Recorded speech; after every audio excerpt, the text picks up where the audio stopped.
स्नेही Kumar official में स्वागत है आपका। स्नेही कुमार ऑफिशियल चैनल को सब्सक्राइब करने के लिए सब्सक्राइब के लाल बटन दबाएं और नए नए गाने सुनने के लिए घंटी को दबाएं।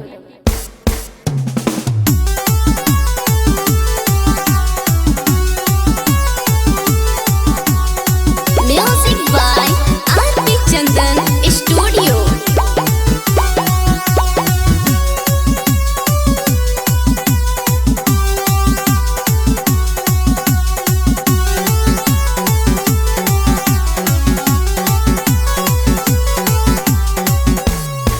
जब से गोइल बारा देहरा मजा मारा तवे देवरा।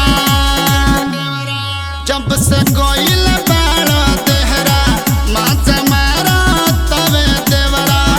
खूब चाटा तवे हमरा उठलाली के। जल्दी आजा बलमुआ धके गाड़ी से।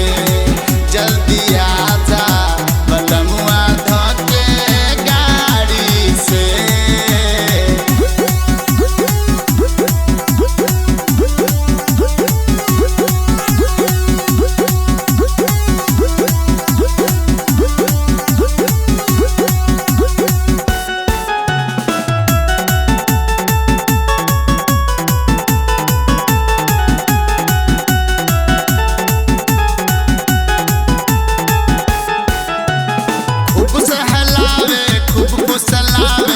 गल में गल सटावे।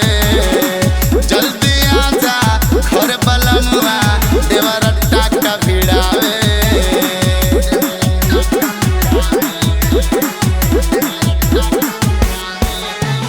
खूब सहलावे खूब फुसलावे गल में गल सटावे। जल्दी आजा घर बलमुआ देवरा टाका भिड़ावे। किल्ली ठोका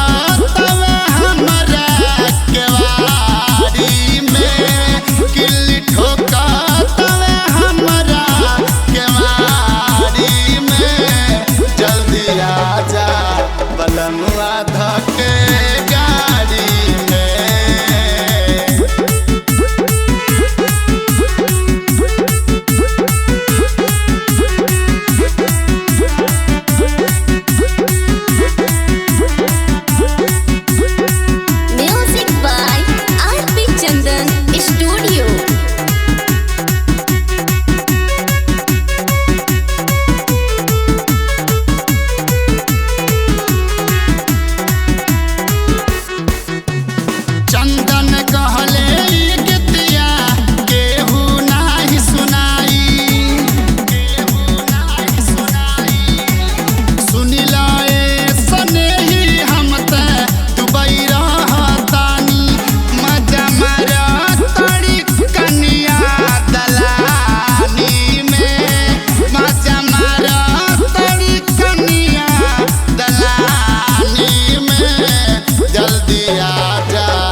चंदन स्टूडियो।